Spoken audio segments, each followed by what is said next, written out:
I think it's connecting.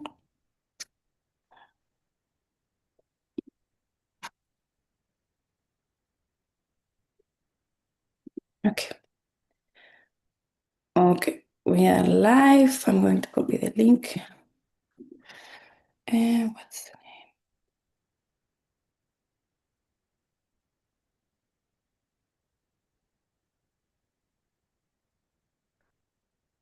Okay.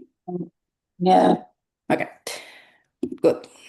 And our colleague from she's not connected. So you don't have questions, so it's fine. Then it's okay. Everyone has more or less cleared what is happening. Okay, so we are starting 10 minutes, so you have relax. Charlotte, Oui. j'ai une petite question du coup. Oui, Comment veux-tu que nous nous organisions pour la partie 1? bah c'est comme tu veux. Soit je fais le panorama des métiers d'art, soit c'est toi qui poursuis.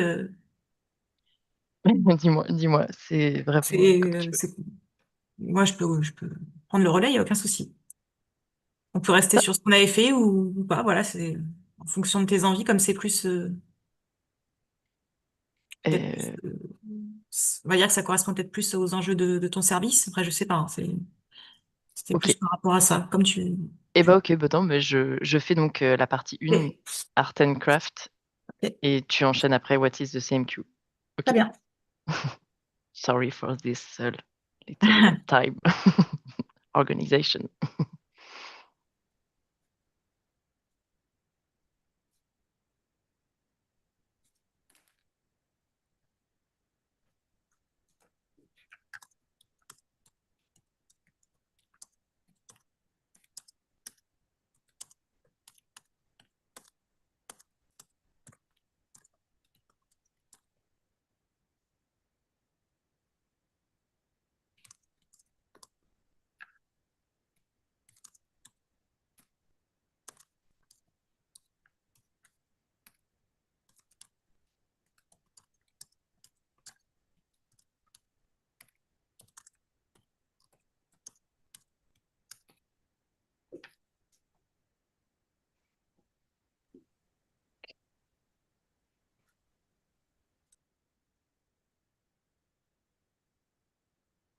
Good morning, Martha.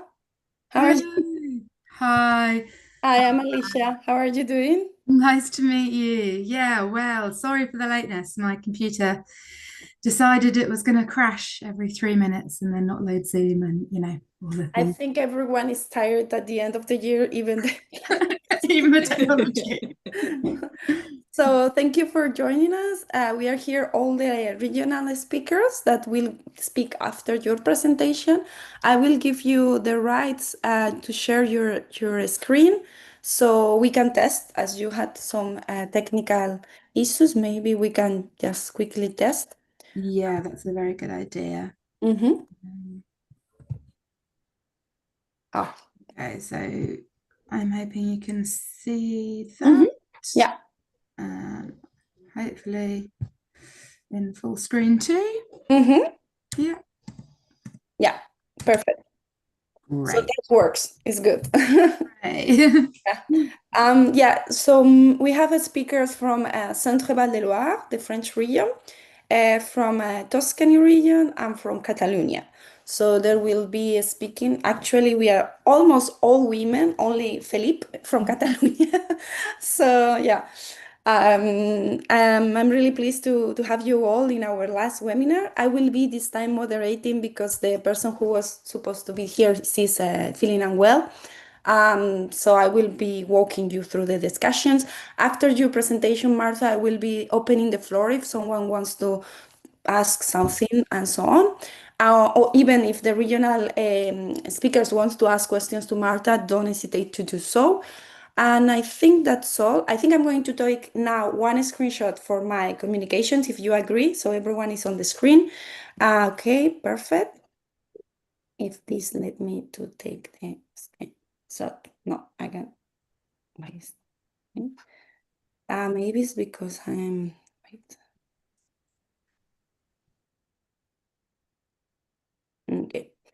Okay, it's fine.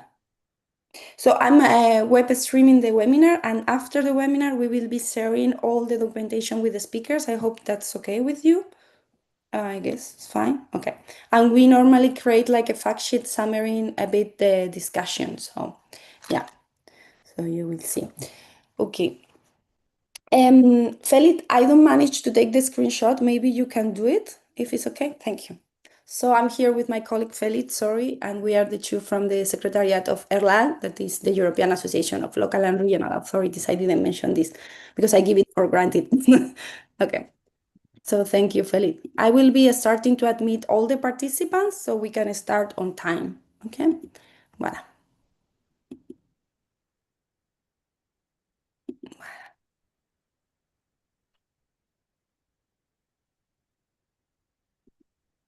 Mhm. Voilà. Mhm.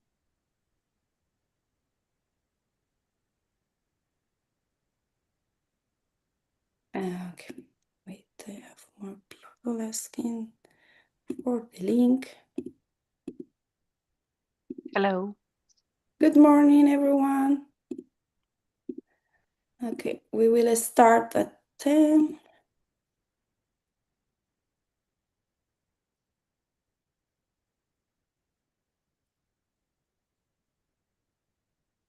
Okay. Good morning, everyone. We will start in about 1-2 minutes. So thank you for joining us. Yeah.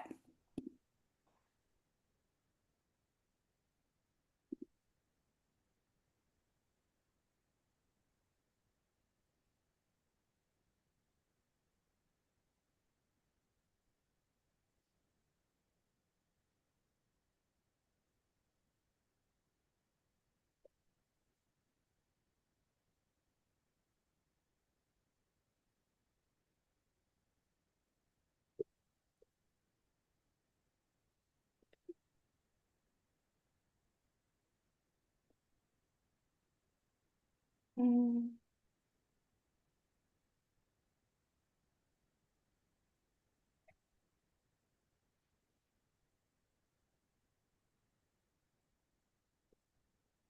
okay.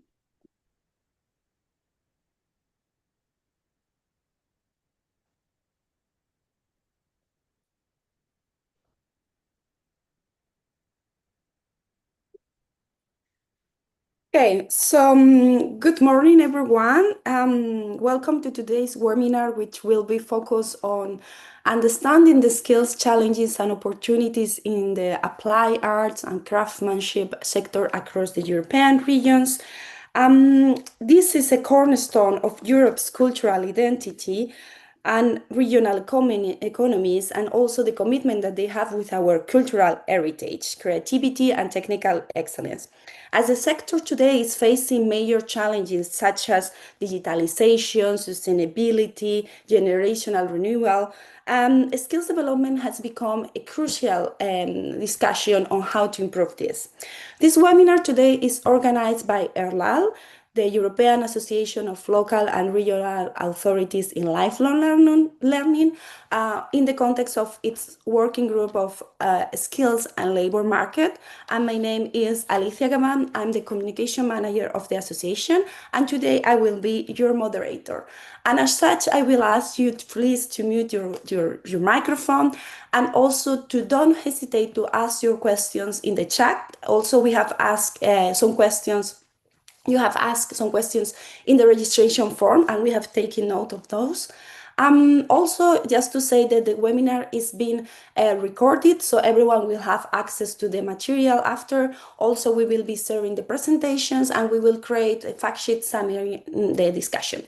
So without further ado, I would like just to introduce the agenda. So yeah, our regional minister of education from Catalonia couldn't make it today due as she was sick, she was unwell, feeling unwell. So I will move forward, and we will start the discussion with an overview of the sectors that are often overlooked. And for that, I would like to pass the floor to Marta Bloom, who is actually an economist and policy analyst specialized in cultural statistics and creative economy policy.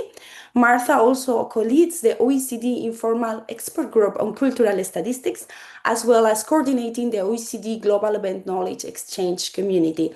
So I think she is in a good place to share with us and to open the floor in the policy perspective and giving us this overview. Thank you, Martha. The floor is yours. Thank you so much. Okay, so I'm going to share my screen. I'm assuming now, unless I hear otherwise, that everyone can both hear me and see my screen. Perfect. So first of all, I'd like to thank Alicia and her colleagues very much for inviting me to present at this webinar. It's really wonderful to see arts and craftsmanship as a focus within the skills space because it's incredibly important.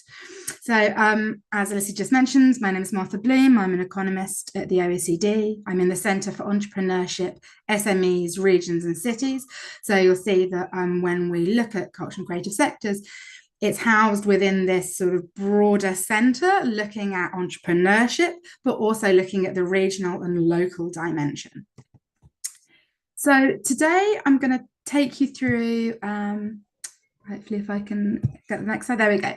I was thinking that I would start with a brief overview of the OECD work on culture, creative industries, and what we call global events. And by global events, we mean big festivals, things like the European Capitals of Culture, as well as sporting events like the Olympic and Paralympic Games, the Commonwealth Games, any sort of big event like that. Then overview of what the culture and creative sectors are more broadly and why they're important. And then I'm going to zoom in specifically on handicrafts before finishing with a few skills needs and challenges for the sector. So the OECD works to support governments in connecting culture to other policies. So policies around skills and employment, social cohesion, innovation, well-being, and ultimately local sustainable development. We also work to support governments in adapting their current policies to be a bit more inclusive of culture and creative sectors.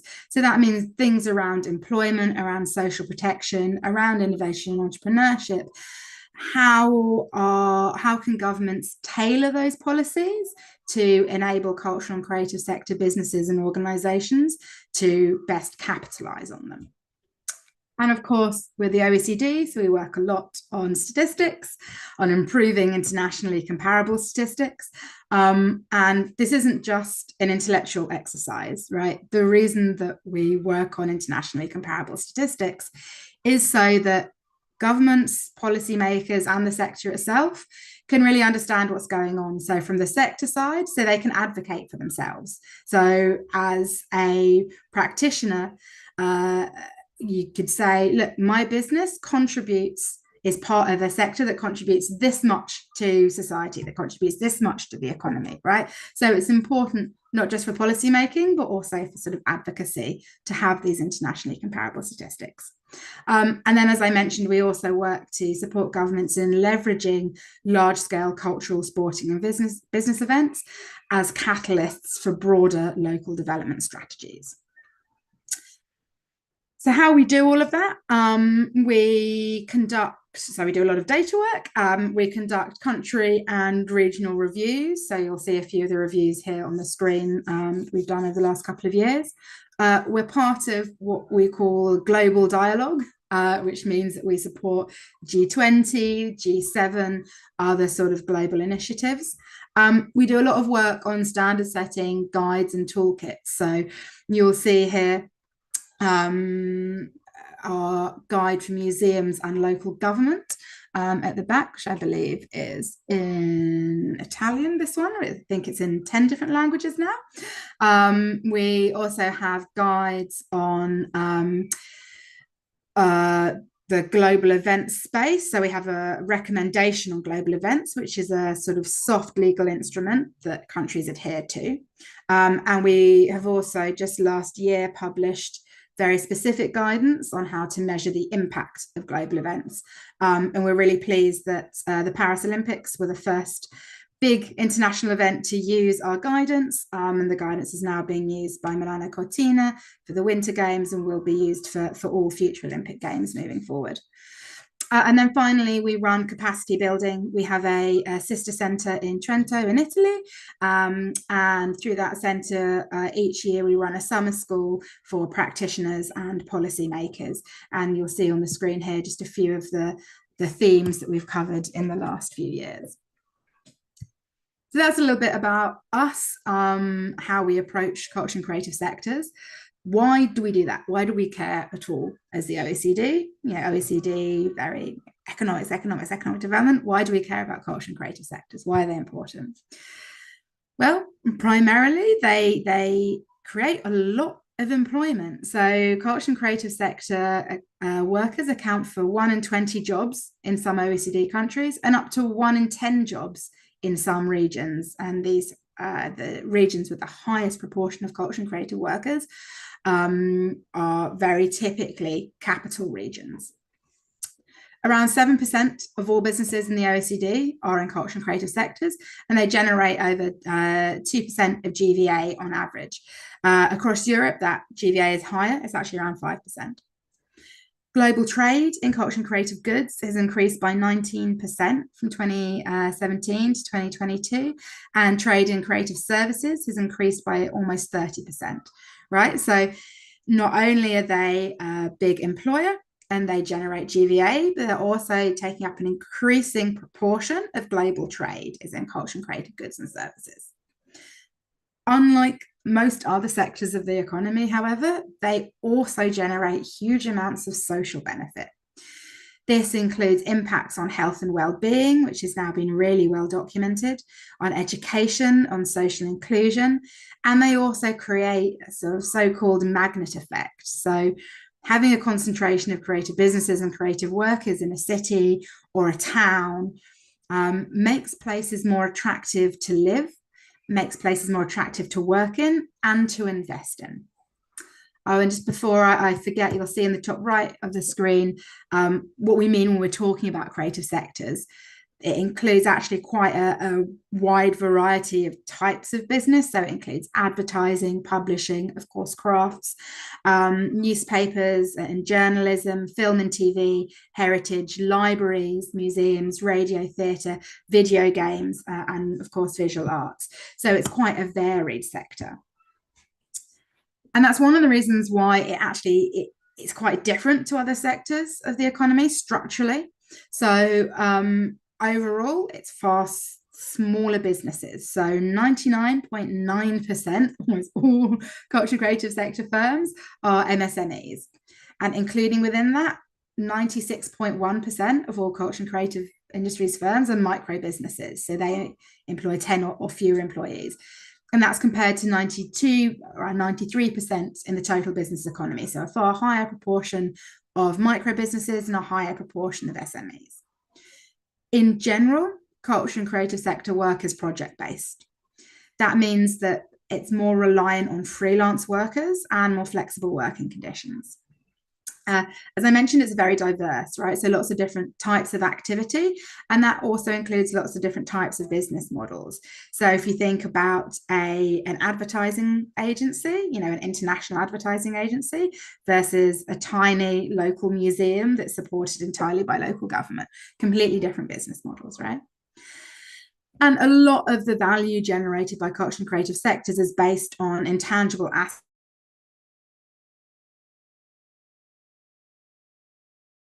For example, on the right of the screen, you'll see here an illustration of some of the sort of skills and employment needs in the sector. So you'll see that the share of workers who are self-employed, work part-time, or have non-permanent contracts or multiple jobs in the OECD in cultural employment is far higher.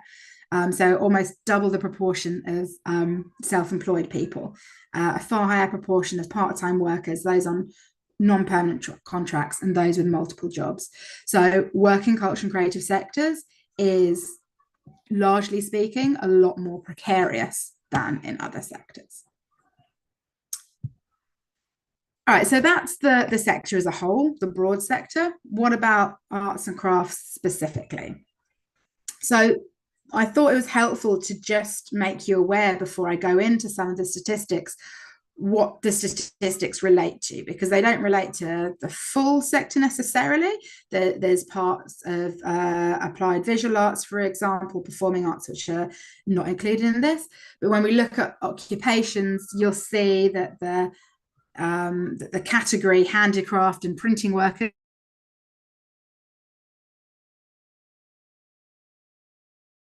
occupations, so ceramics, jewelry, woodworkers, textiles, as well as printing. Then similarly, the field of education, when we look at skills, it's a similar kind of collection of skills. So again, this excludes the more sort of fine arts skills disciplines, but includes a lot more of the applied arts stuff. So really the headlines when we look at employment in the craft sector is that it's in decline. Perhaps no surprises there, but employment in the handicraft and printing sectors declined by 12% in the EU over the last decade. In some countries, this isn't the case. In some countries, there's been an increase in Slovakia, in Lithuania, in Ireland, Italy, and Turkey. There's been some increase in Slovakia, quite a substantial increase. But in some countries, it's been a really, really extreme and drastic decline. So almost 50% decrease in employment in the handicraft sector in Finland, for example. And the graph on the right just demonstrates this, the difference between employment in the sector in 2024 as the column, and then the dot is employment in 2015. This decline in employment is also matched by an overall decline in student numbers. So from 2019, which is as far back as the data, it's currently available at this level of detail. From 2019 to 2023, there's been on average a 4% decline in students enrolled in tertiary level handicraft education across the EU. And you'll see the graph on the left, again, showing that country by country. Again, you'll see Turkey, which had a growing number of workers, of employment in the sector, has actually also seen an increase in student numbers. So the two things are going hand in hand, which is great to see. But in many other countries, there has been a big decline. And when we look at the types of courses these students are enrolled on, again, perhaps unsurprisingly, but it's helpful to see this borne out by the data. A very large proportion of students are enrolled in short cycle tertiary education, which is vocational or professional in nature. So compared to an average sort of across all subjects, around 7% of students are enrolled in vocational short cycle education, whereas for the craft sector, it's 42%. So far, far higher than average. So what are the main skills needs?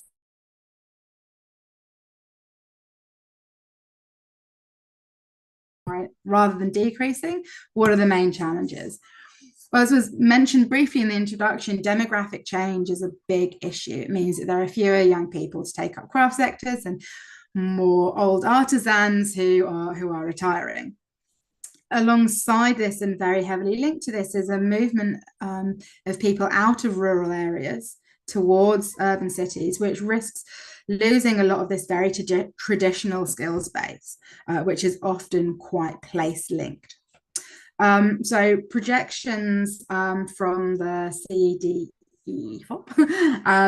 estimate that around 387,000 job openings for the handicraft and print worker sector will need to be filled from basically now until 2035. So it's projecting a really, really big gap in skills needs.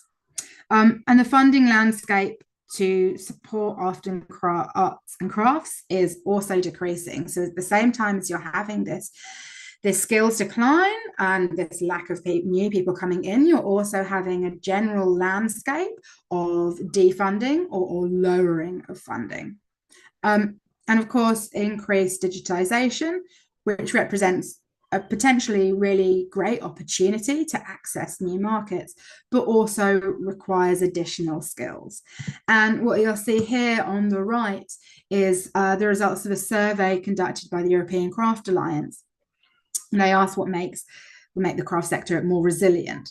And I think what's most interesting about this is, yes, of course, there is a need for craft making skills in the craft sector, but not just craft skills. Actually, research skills,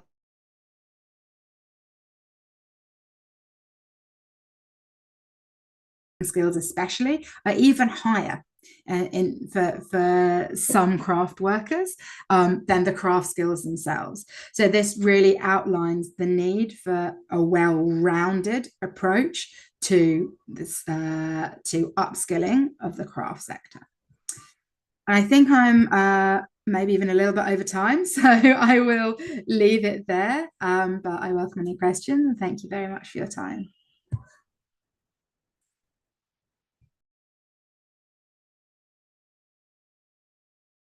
I'm mute.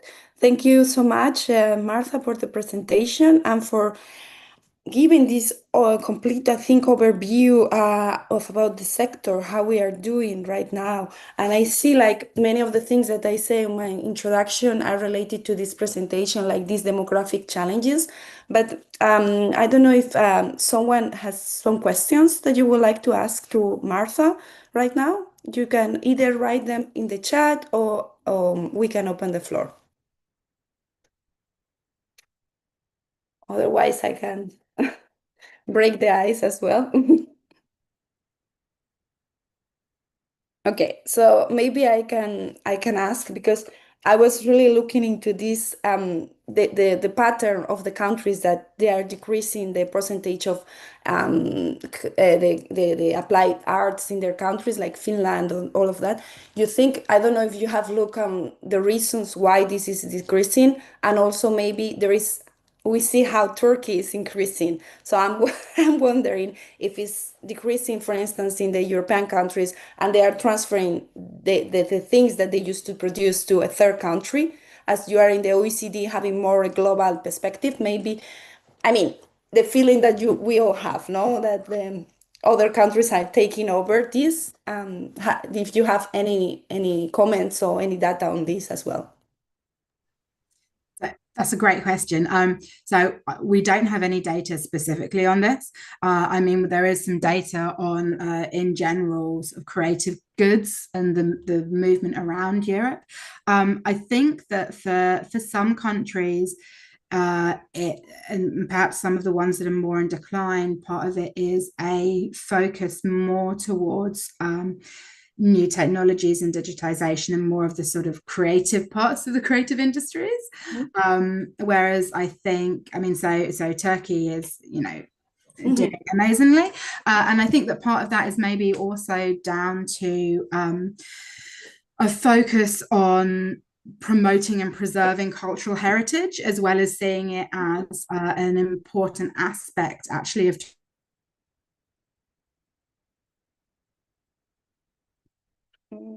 with tourism as a way of attracting more tourists, and the sort of know-how tourism. So that is a distinct possibility. I think that it doesn't really happen by chance. I think that there is a element of which sectors or what kind of approach countries are choosing to really focus on. Okay, is there any question? Thank you, Martha, from the audience. Okay, maybe I have a second question because we will see about the regional examples, actually, how they are making happen this support and what is happening. But I'm wondering if there is some figures or facts on the support of national initiatives or regional initiatives to the sector, because in the end, I think it's a sector that in the end needs maybe subsidized or some public support in order to keep going.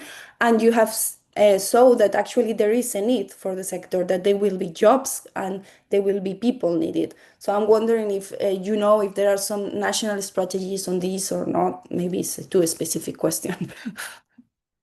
No, it's very specific. So I'm pretty sure that Italy did have a strategy about this. I know the Made in Italy brand, that now Mhm. it's actually a ministry, Made in Italy, is a very big part of their current strategy, really promoting that, especially in things like fashion. And I think there are other.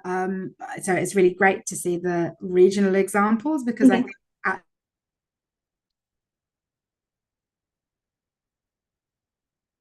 focus than perhaps at a national level. It's interesting as well, outside of Europe, that there are countries that are wanting to build on their own traditional crafts. So in Japan, for example, parts of their the name escapes me, but I think it's like Cool Japan or something there. The strategy that's part of their culture strategy is really also based on traditional Japanese crafts, right? So also outside of Europe, the craft sector is becoming part of these strategies. I mean, at a European wide level, I know the EU and the Commission is investing quite a lot in research and initiatives to strengthen the sector. I believe there's going to be a new skills pact for the sector coming up. So, there is, I think, at the sort of regional, national, and international level, there is policy initiatives. But I think you're right when you say that the general landscape has been, at least over the last sort of decade, a general decline in financial support from governments for the sector. So that can be also seen as a challenge, or why the sector is not maybe is suffering this decrease as well. Okay. Anyone else who wants to ask something to Marta? No? Okay. Otherwise, thank you, Marta, for your time. So now we have seen this overview of what is happening more in a general perspective, but now we are going to see. Wait, because I need to open this. Okay, fine. We are going to go from the general to what actually is happening in the territories. For that, we are happy to have, that EARLALL is an European Association of Regional and Local Authorities. So the participants in this session actually are part of our network, and we are going to see examples from Centre-Val de Loire in France, from Tuscany region, and also from Catalonia. So we will start giving the floor to our colleagues in France. So the floor is yours, Claire Chartier, who is a project manager about lifelong guidance in the region, and also Henri Bier, who is the project manager about lifelong guidance, and see both of them are experts on labor market and lifelong guidance.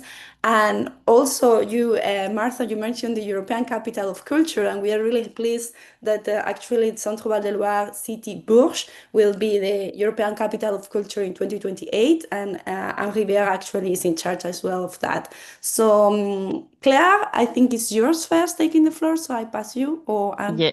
Okay. Thank you very much. I will start with a quick presentation of the region Centre-Val de Loire. So located in the center of France, the region Centre-Val de Loire is part of the 13 French administrative regions. So the region Centre-Val de Loire has 2.5 million inhabitants. It is a territorial collectivity. That means that its president and 77 councillors are elected for 6 years. The next regional elections in France will take place in 2028. Now, Anne, it's your turn. Thank you, Claire. At first, we are very happy to be here and to participate to this webinar. On these slides, you will find the main data related to the craft sector at national and regional level. You will also find the most representative activities of the sector, such as graphic arts and building. At the regional level, in view of the significant opportunities in this sector, such as the Castle of the Loire, arts and crafts, ceramics, it is a matter of developing knowledge of professions and training in this field of activity in order to ensure a renewal of skills and know-how in the region. And Charlotte Fuchs and Claire Chartier will give you more details about this during the presentation. Yeah. So now some words about art and craft professions in Centre-Val de Loire. In 2023, the French state launched a national strategy in favor of art and craft professions. In this context, a national survey was conducted by major stakeholders in the sector, highlighting the economic weight of arts and crafts in France. In Centre-Val de Loire, the sector represents 10,500 companies and 12,600 employees. So, as Martha Bloom said just before, it matters. Among the most represented professions are heritage restoration, stained glass, and the repair of vintage cars.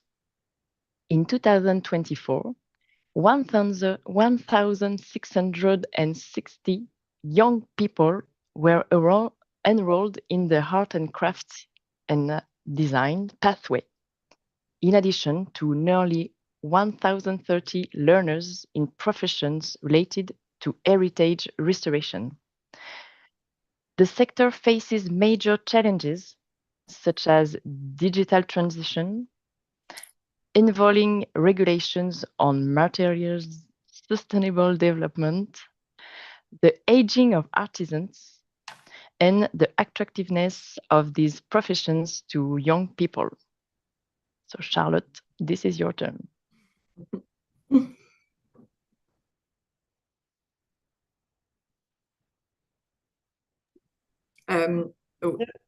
Your micro.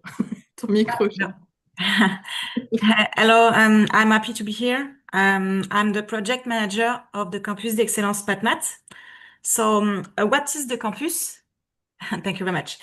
The Campus d'Excellence PatMat was created in response to these needs, lack of vocation, recruitment shortage, need for upskilling on specific topics, through the joint initiative of the rector of the academy and the president of the Centre-Val de Loire region, along with representatives of the relevant economic sectors.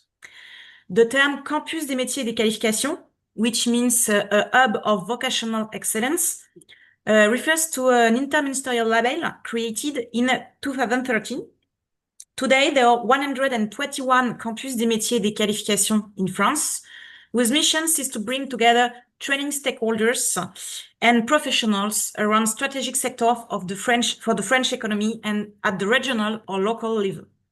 This multi-partners network aims to meet the economic needs of certain industries by acting on student orientation, learner upskilling, and professional integration.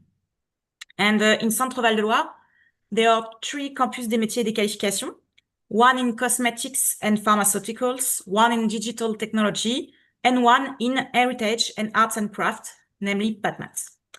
PatMat, it means heritage, arts and craft, and tourism. Labeled in 2020, the Campus d'Excellence PatMat focuses on 6 areas of excellence linked to the tourism valorization of heritage, heritage restoration, arts and craft and design, landscaping, hospitality and catering, tourism, and food.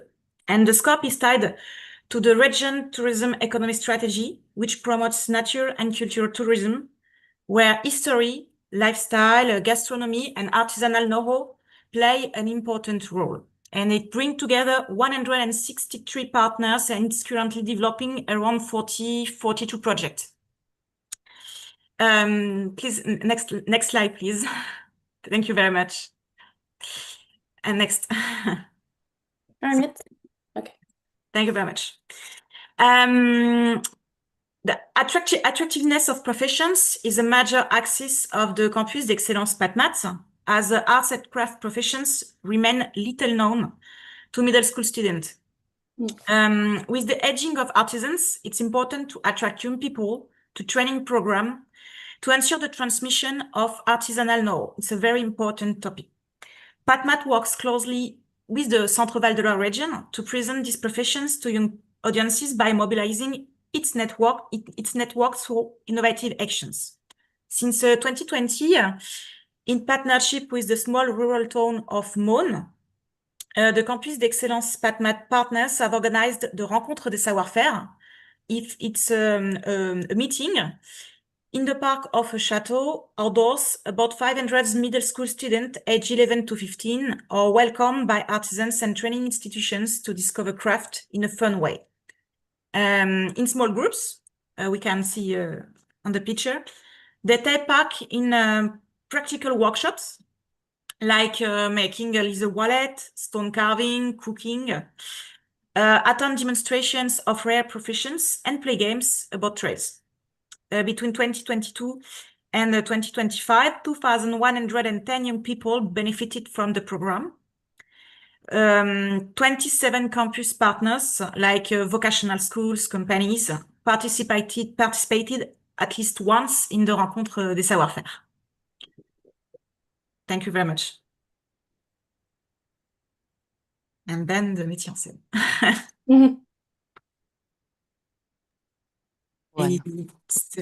Anne, it's you. We can't. Sorry. A few words about the métier en scène. Métier en scène is an immersive and mobile device that allows participants to discover a sector of activity. It takes the form of an escape game containing 10 missions. Each mission involves reproducing professional gesture, taking on challenge, being put in a real-life situation, and stepping into the shoes of a professional in the sector. There are 7 métiers en scène and a métier en scène for the craft sector. It is co-designed by regional agents and expert partners in the sector. This is the case for the métier en scène dedicated to art and heritage. It has been developed with the PatMat campus, resulting in a very interesting outcome. The 10 missions range from discovering the trades involved in renovating a Loire chateau to designing a garment from recycling textile and creating a unique piece of jewelry. For 35 minutes, students and adults in groups of up to 30 are immersed thanks to the presence of actors who help them to enter the universe. Another advantage of this device, it is mobile, which allows it to reach audience living far from everything, thus helping to reduce, for a day, the differences in access to services that some may feel daily. Other métiers en scène universes cover industry, energy, public services, transport, health and social care, and nature and living environments. This is the end of the presentation. Thank you. Yeah. Thank you very much. Thank you very much. No, thanks to the three of you, because actually you have presented a really good example to see what Martha was explaining. We have seen a first example. We have talked about this French strategy to improve the sector, but also the attractiveness with the Campus des Métiers. That is a really good initiative in order to improve this. And also this the métiers en scène, no? We already knew because actually Centre Val de Loire came to the European Week of Regions in Brussels, and they were explaining a bit what they do in this role escape game and so on. We will concentrate the questions at the end because I think we'll have time. So now I would like to pass from France to Italy, another country that we have seen that 90% increase in comparison with other countries. In Martha's presentation, we have seen that. So I'm going to pass the floor to Miriana. Bucalossi from the Tuscany region, who will make her presentation. Thank you, Alicia, and good morning from my side. I'm now going to present our case. Let me prepare it. Okay.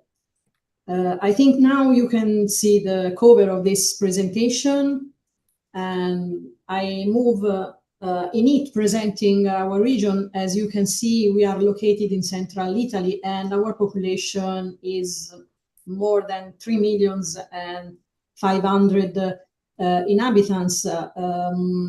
So I think that we are very well known in this picture. So you can see some shots from our Florence, but also from Siena, just to show you how much it is used and known in terms of tourism and hosting people from all over the world. Our regional economy, when we talk about craftsmanship, has over 300,000 active enterprises, and these are active across manufacturing, services, and cultural and creative sectors. 1/3 of these firms can be related to craft enterprises, which is, as we saw from the OECD presentation, a broader sector. And approximately about 250,000 workers are employed specifically in the craft sector. The key features of this craft sector in Tuscany are that we have strong territorial specialization,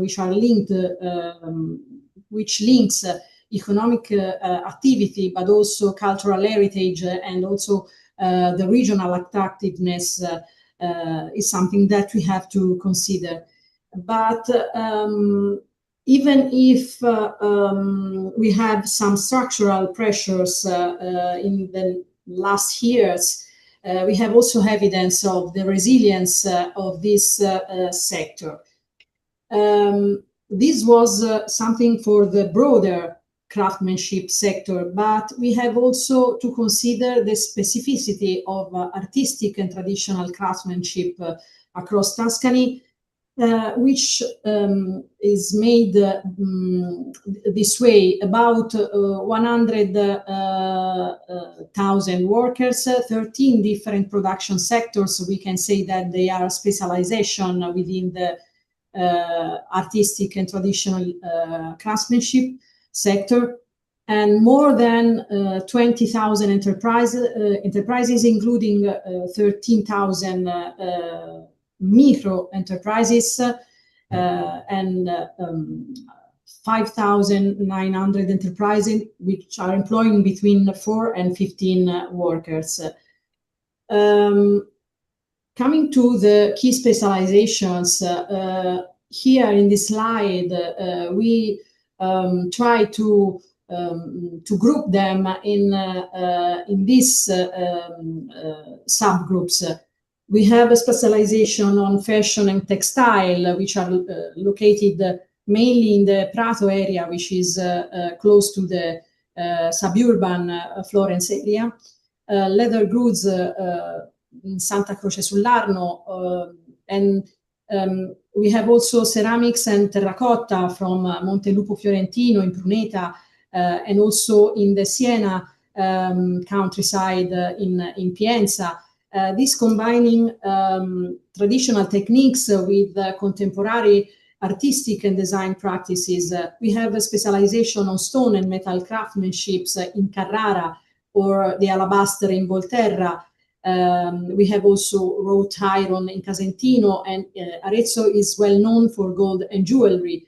Then we have a specialization on glass and crystal blowing, and this mainly we have in Colle Valdelsa and also in Empoli, which are a real high value craft competence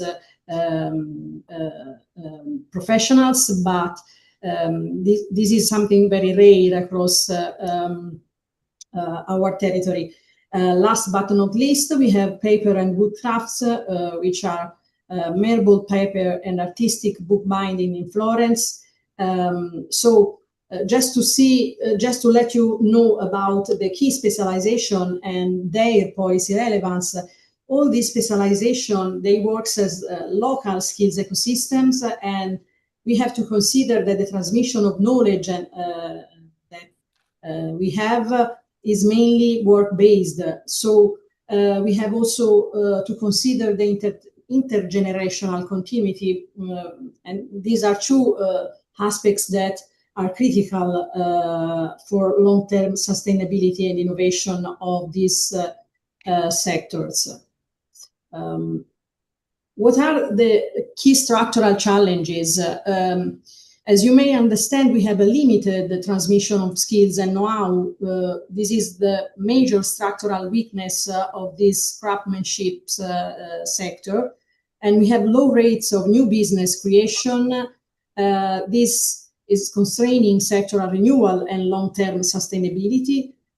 And then we have to consider also that among younger generation, there is a decline in attractiveness of artistic craftsmanship, which is leading to persistent difficulties in generational turnover.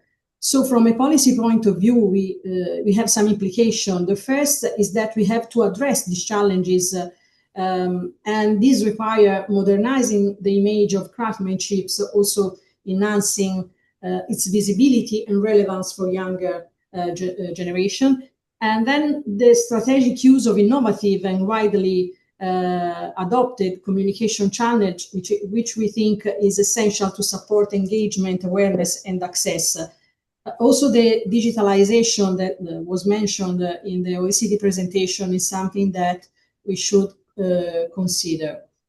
These are the objectives for us, for policymakers and other institutional actors, and policymakers are Tuscany region, but we don't do that alone. We have consultation activities which are established by law, but not only. We can have as a partner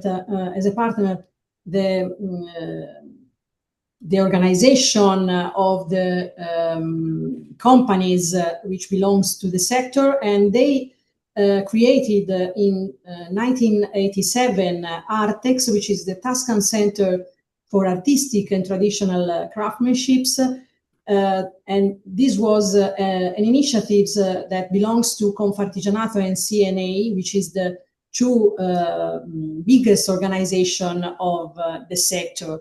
And together with Artex, as Tuscany region, we designed this Maestro Artigiano Bottega Scuola initiatives, which now I am going to present. We have a regional law, the regional law number 53, which was approved in 2008. And this is the regional law on craftsmanships. And this law provides the legal basis for the recognition and protection of artistic and traditional craftsmanships, but also the promotion of skills transmission and know-how as a matter of public interest. This law introduced also two targeted regional instruments that includes Bottega Scuola as a structured learning environment within artisan workshops, and Maestro Artigiano, which recognize excellence and also the training role of master artisans. And these two initiatives are linked, and now we're going to explore what is Bottega Scuola. Bottega Scuola is a company, an enterprise operating in the artistic and traditional craftsmanship sector, which is led by a master artisan.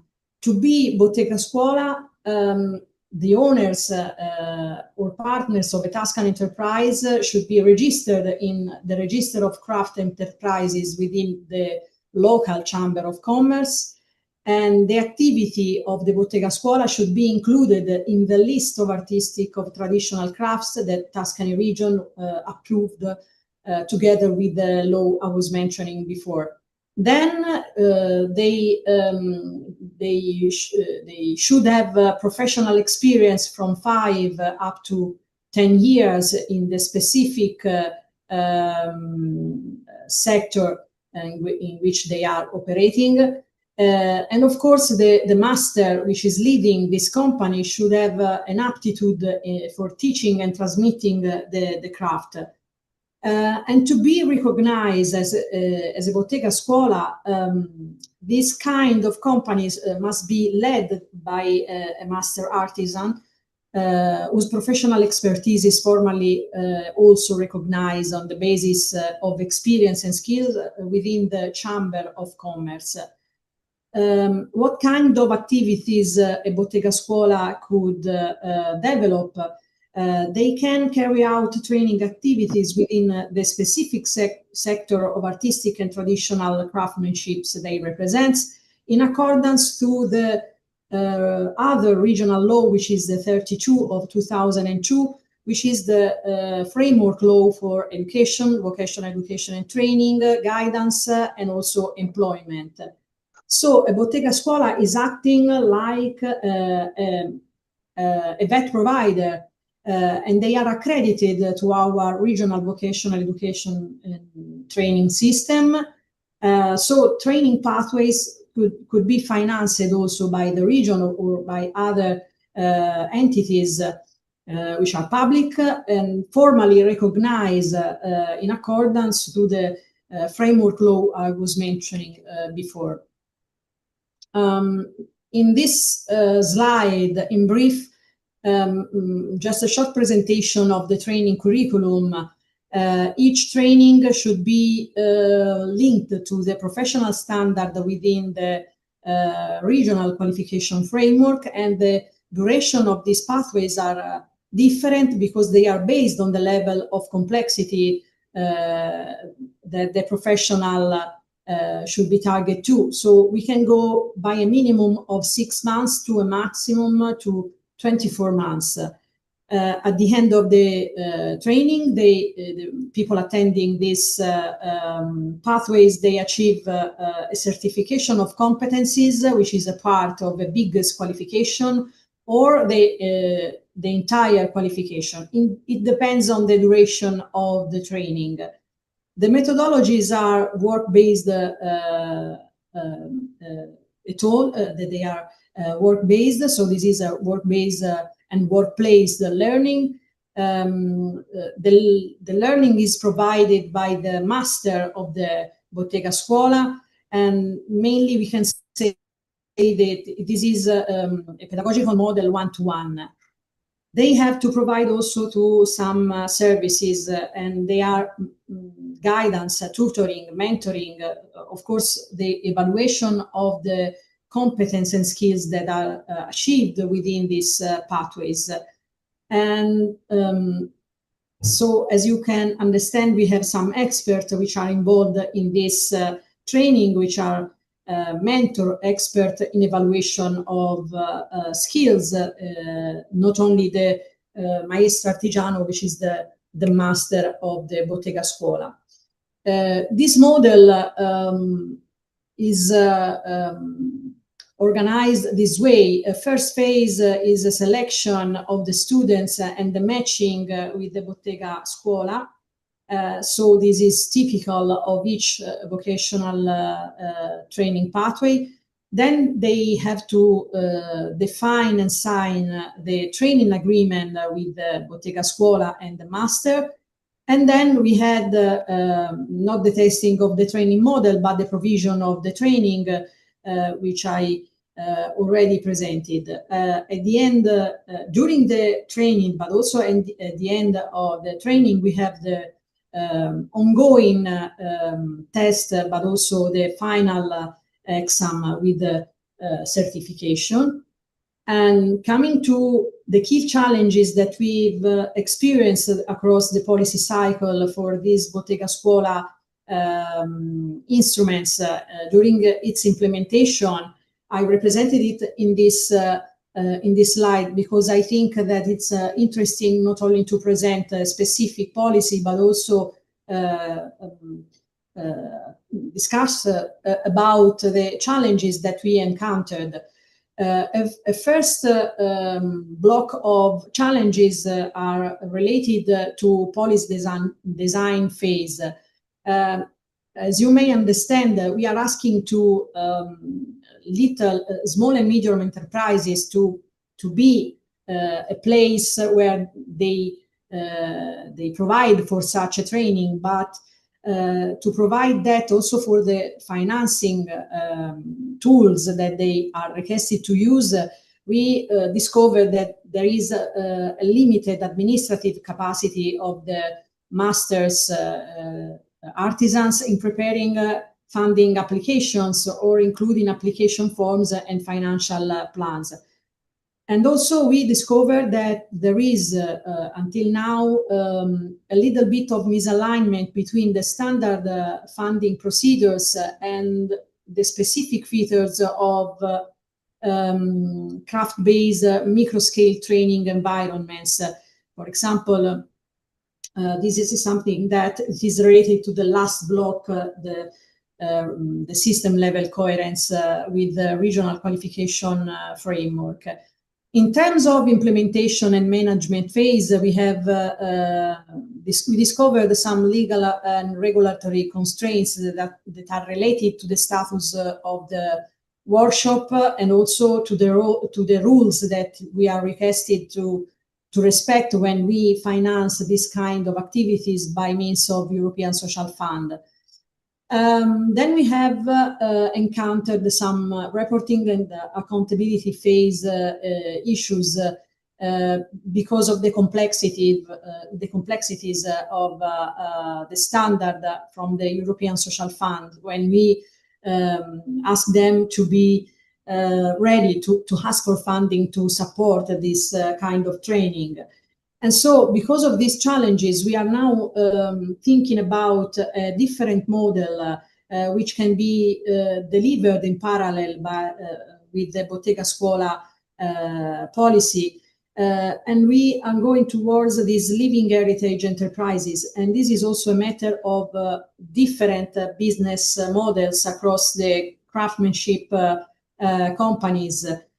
Bottega Scuola, as I told you before, is led by a master artisans, but we have also important companies, small and micro ones, that are not led by master artisans, but the professional that are employed in them, they have the knowledge and the skills. And if you are not a company with the Bottega Scuola business model, you can act like a training provider. So this is the reason why we are trying to design this new pedagogical model.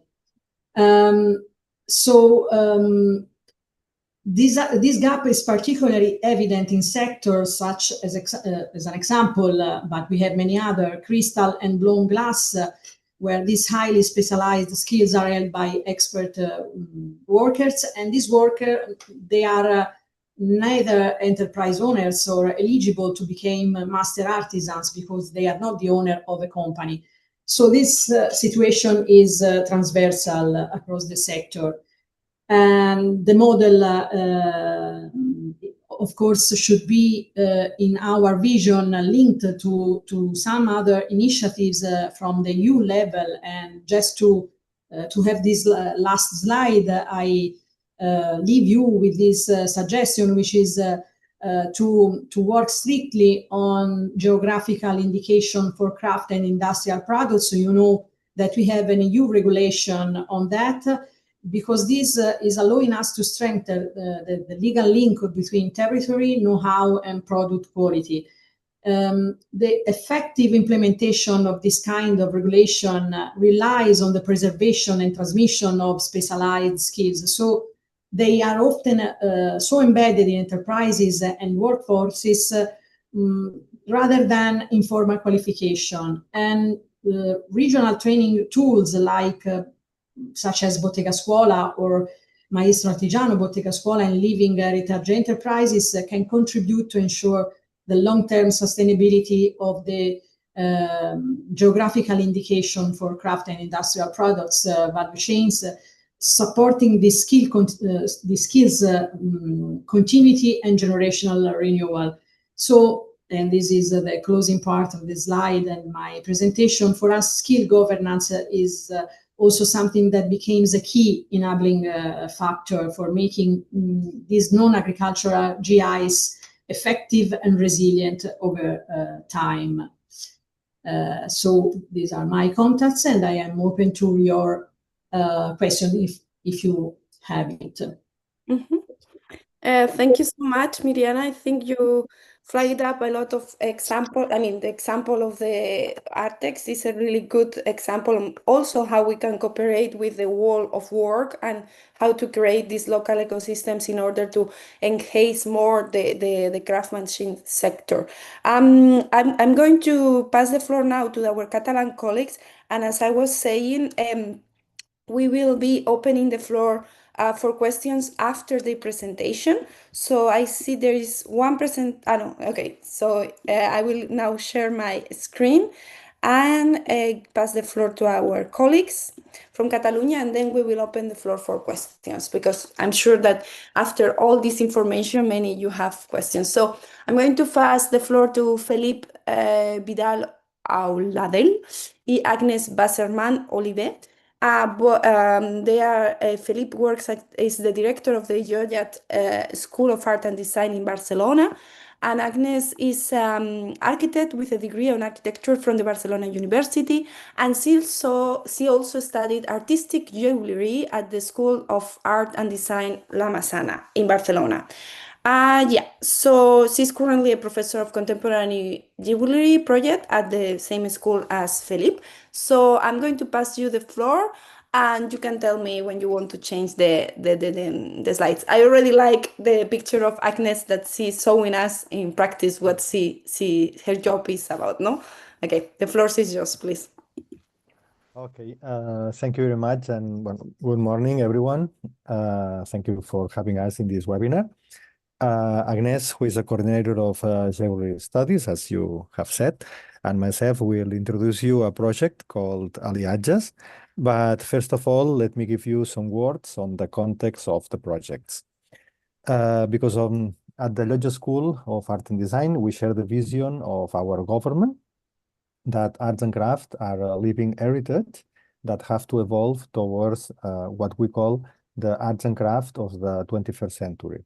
Mm-hmm. In this context, it's our belief that tradition have to meet with innovation, sustainability, and technology. We are well aware of that involves a cultural transformation, and we want our students to become active agents in it.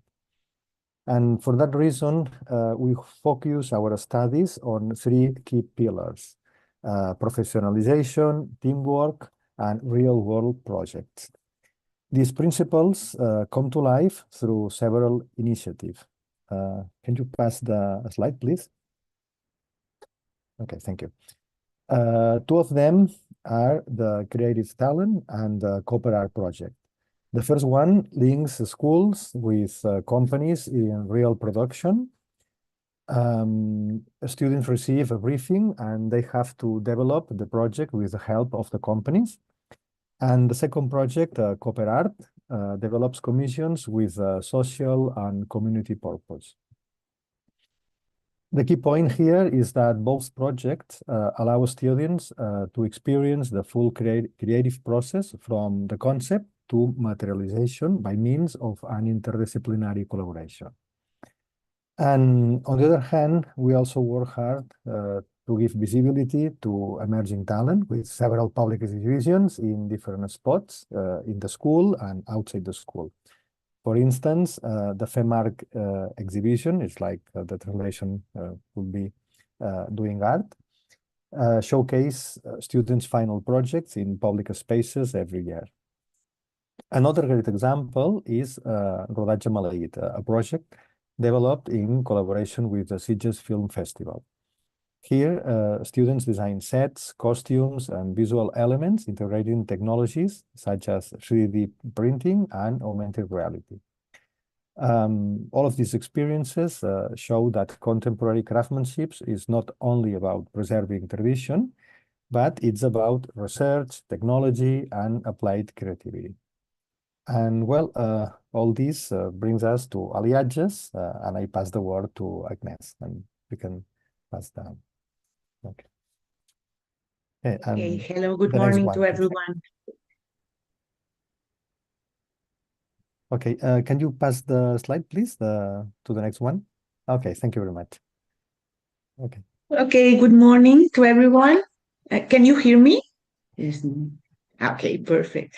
So we are going to present an exercise that we do each year, that it's a collaboration between jewelry students from our school, from Georgia School, and photography students and graphic design students from Serra y Abella, that is another school in a city beside Barcelona.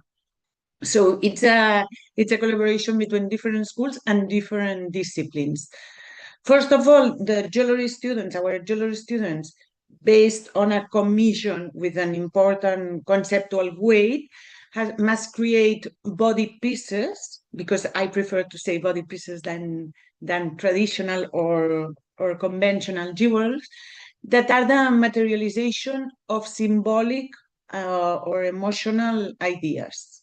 So they are not only pieces to jewelry pieces, they are going more along, well, farther. So after this, they must explain what they want to communicate with the pieces to the photography students of the other school. And the photography students must not simply execute the photos.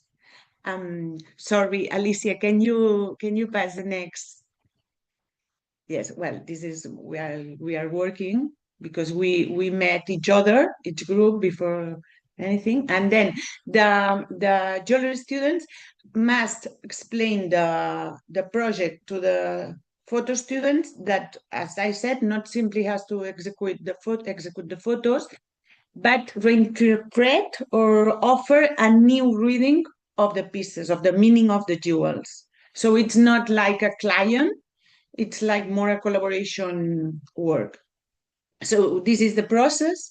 And then when we have the pieces, the jewels, and we have the photos, the graphic design students start doing like a portfolio, well, not portfolio, like flyer or something like this, a graphic element that communicates this idea.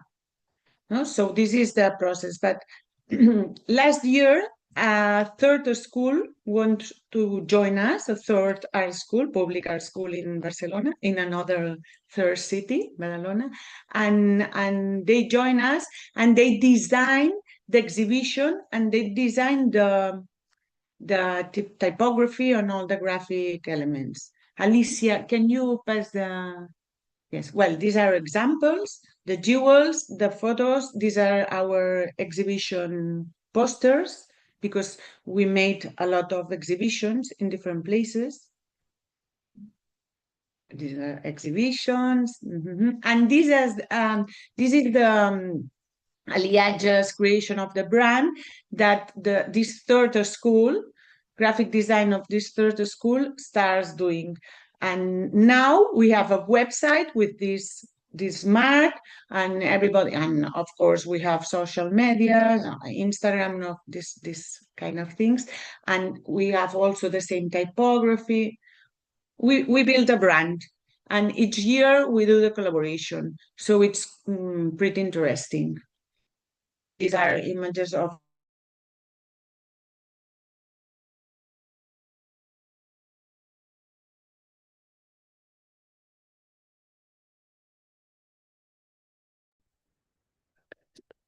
Hello, you can hear me? I think she got frozen, right? Okay. Sorry, Agnes, I think you got frozen, so but I think you were coming to the end. So thank you so much for presenting a particular example. I had a question for that one, but maybe I will open the floor for our three speakers. Do you have any questions for them? Okay. Otherwise, maybe I can start with one question for the three of you, because I was wondering if you have a strategy for developing projects at the European level for learners in this sector. I'm asking this because also European cooperation can help the local territories to develop a bit further.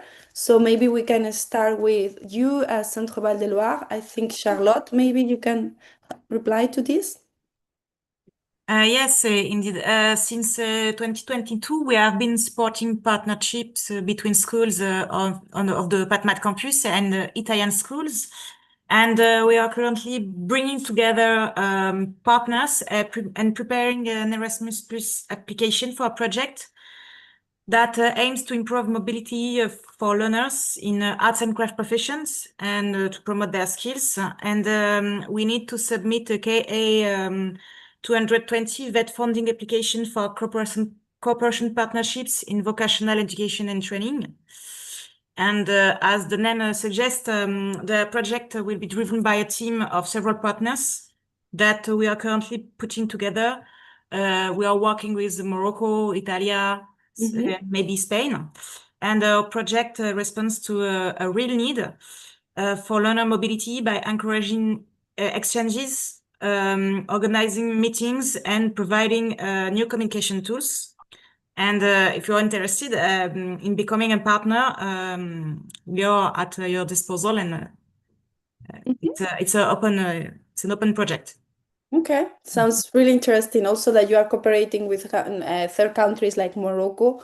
Like Yes. we have but we haven't seen like in the presentation of Marta, like Turkey is racing, but I don't know about Morocco. Maybe there as well.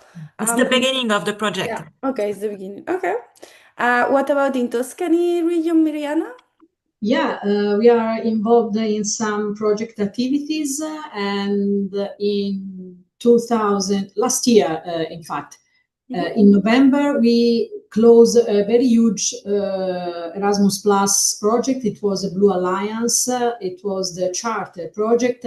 If you go on the Google, you can find the website of this huge project, which was targeted to explore the cultural heritage regional ecosystems across Europe. We were a consortium about 30 partners, and this was a project which allowed us to have an analysis not only on the types of skills that we need, but also on the strategies that we can develop both at regional and European level together with this network of regions to start together to support all the professionals, not only vertical specialization, but also transversal specialization within the cultural heritage sector. So this was a very huge project. Then we have some project activities which are run by Artex also, and they are very active in that, also in exploring new technologies for the craftsmanship sector. That it's very important to mention, because also in the OECD presentation we heard about the importance of digitalization, because we don't need not only the technical professional skills, but also the digital skills. And this is something that Artex together with the University of Florence is also providing. And then we have some national and regional projects on that topic. So I think that we are a region very active, but not only as a policy maker, also our key actors within the territory are very, very active. And of course, we are interested in cooperation like that. So we are really open on that. I must add that the Charter project was led by the University of Barcelona, by the way. So we are in strong cooperation with our colleagues from the Catalonia region. So yeah, thank you, Miriana. What about in the Catalan school, Philippe or Agnes? Are you cooperating with other countries or in European projects or mobility exchange with the students?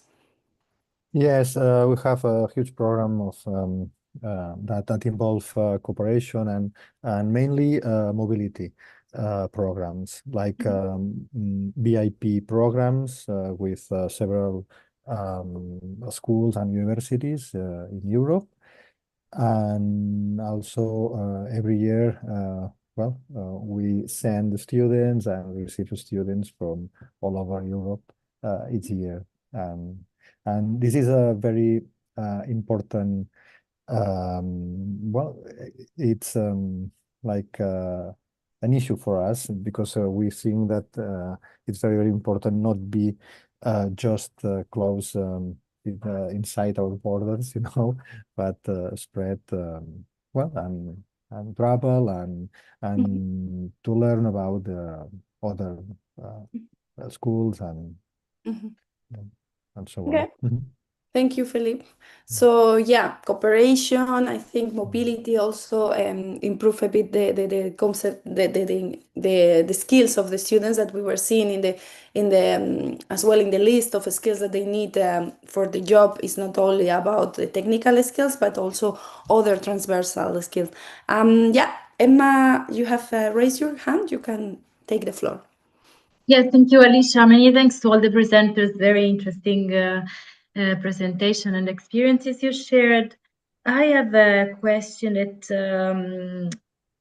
let's say, reflecting a bit on what Marta said about a way to tackle the increasing demand for workers in the cultural and creative sectors.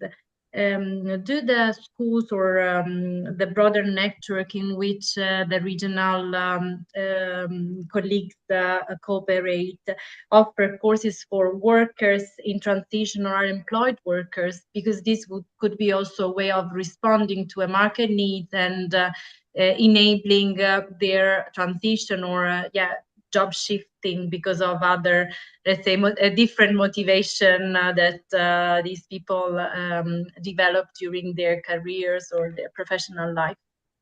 Thanks. Okay, who wants to take this one about the professional career and so on? If I can start. Sure. We have international students within the Bottega Scuola system. These kind of pathways, mainly they are not financed in this moment by us because the call for proposals is not open now, and it is not open from a few years. But the Bottega Scuola is also a place where they can do like that. Even without the regional funding. And we have also to consider that in terms of professionalization of these students, in our experience, they have a degree from the university, and then they go through this Bottega Scuola format to achieve the practical skills. And also this led to something which I think, in my opinion, is very interesting, and it is the bilateral exchange among the master artisans and the student, especially for digital technologies and digital skills. From one side, they learn the practical aspect of some specific professions, but and they are willing also to be entrepreneur one day. But from the other side, they are the ones which are supporting the master artisans in improving some new technologies and improving their skills in the digital field. So I think this is something very interesting to mention too. Mm-hmm. Okay. We can take maybe the question from Jelena now. You can introduce maybe yourself and say the organization you are from. Mm-hmm. Yeah, sure. I first want to thank everybody for really interesting presentations. And my name is Jelena, and I come from the team of Made in Europe, which is a small Brussels-based company that works with crafts professionals. We do have a big portal and for the crafts professionals, but not only based in Belgium, but around Europe. And we also, as many of you spoke, we also collaborate on European projects in order to help revitalize the craft sector, as we like to call it, because there is a craft sector, but it just needs a bit of help to be supported and boosted. So I actually didn't want to ask a question, but I wanted to share something because I heard that we mentioned Artex, and so Elisa is here, which we also collaborate on many projects with. And I also saw that there was a quoting a reference to the European Crafts Alliance that we are also members of. So we are currently gathering 6 European big Horizon, actually 5 Horizon projects and 1 Erasmus project in the initiative called Craft Tour. And on the 10th of December, actually last week, we had a policy roundtable with the European Commission, and we drafted a policy for the revitalization of craft sector. So I will share the link with you so you could all access, and also, I mean, we'll be happy to hear about if you have and manage the time to read it, about your feedback, because we will also have 2 upcoming events, which will be the 2 conferences. Well, one will take place in Antwerp, in University of Antwerp, in 29th of January 2026, and it will be more a scientific conference. So it will be based on the researchers that come from different disciplines, but research craft sector on different topics. And the other conference will be the general conference that will take place in the European Parliament on the 30th of January. So just after the day of the scientific conference. And it will actually give a similar talk as today, giving different examples from different crafts fields and regions. So I think it should be something interesting, I mean, for all of us. And also, as more professional people and people working in the sector we have and the feedback we have, I mean, we can only make difference if we join and do things together, as we heard today many times. So yes. Thank you. Thank you for sharing this, Jelena. I will include it actually in the notes of the meeting so everyone can check.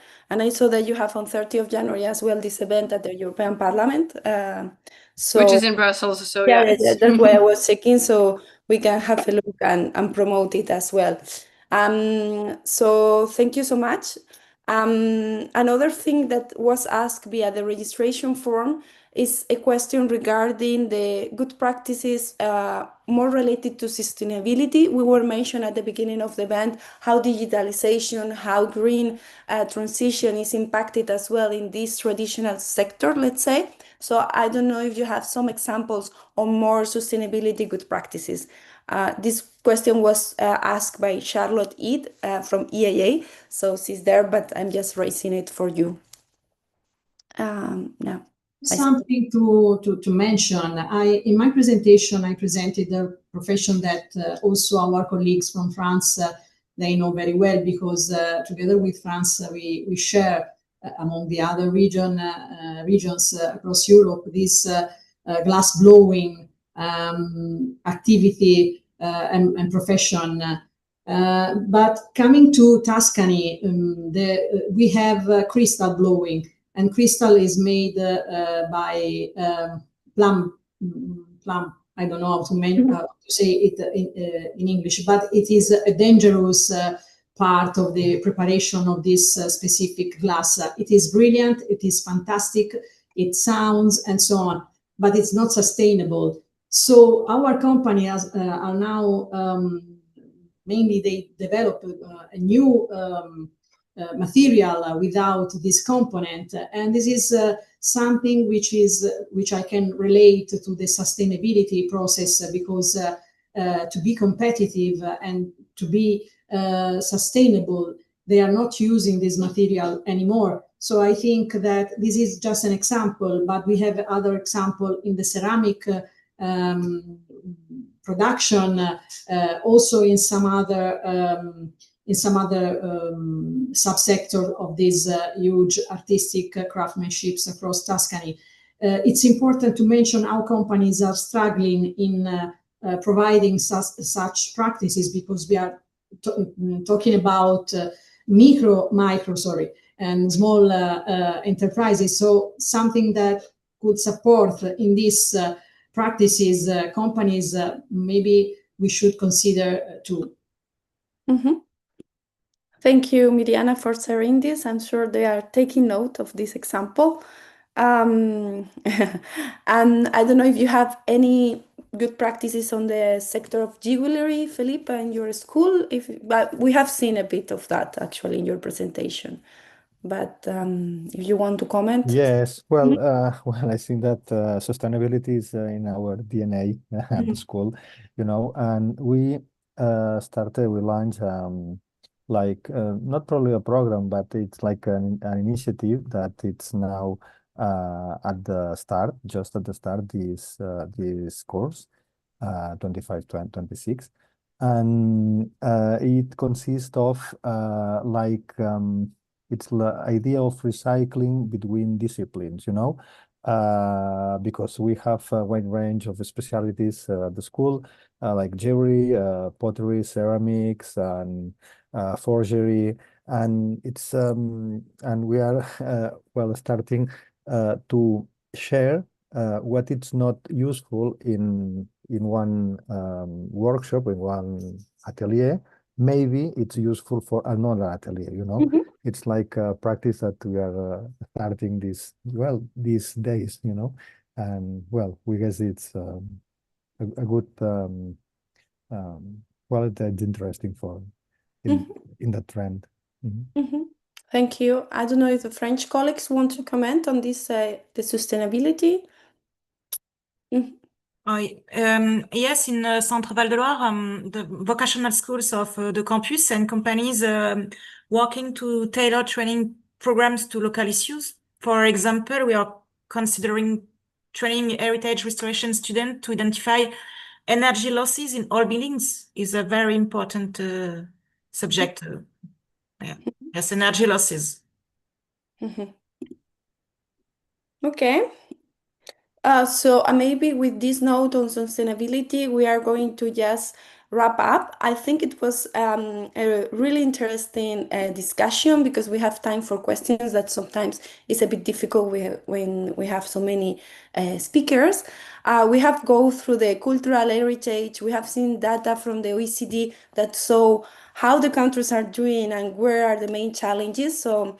And also we have a panorama about the practical examples from the regions right now. There are many out there. We have an example from that our colleague Jelena was saying that there is the Pact for Skills as well on this. So we will be put all of this together in a fact sheet and an article so you can go through all the content. And the most important thing is like you have made now connections also for cooperation between the regions that are members of EARLALL. And I would like just to remind you that actually the sectoral skills webinar is a series. Sorry, I don't know what happens here. And we are making, this is the 4th of this year, but next year we are going to continue. I know that you are specialized on this specific sector, but we will go through the battery industries, energy and construction next year. So with this further ado, I would like to thank you all for staying with us and for sharing your good practices, your data and insight to all the speakers, and also for the wonderful audience that ask questions as well. And also enjoy the Christmas break, summer's break, summer no, I don't know, winter break. If you have some time for rest, enjoy it, and we keep in touch soon. So bye. Have a nice Thank you very much. Bye. Thank you. Thank you very much.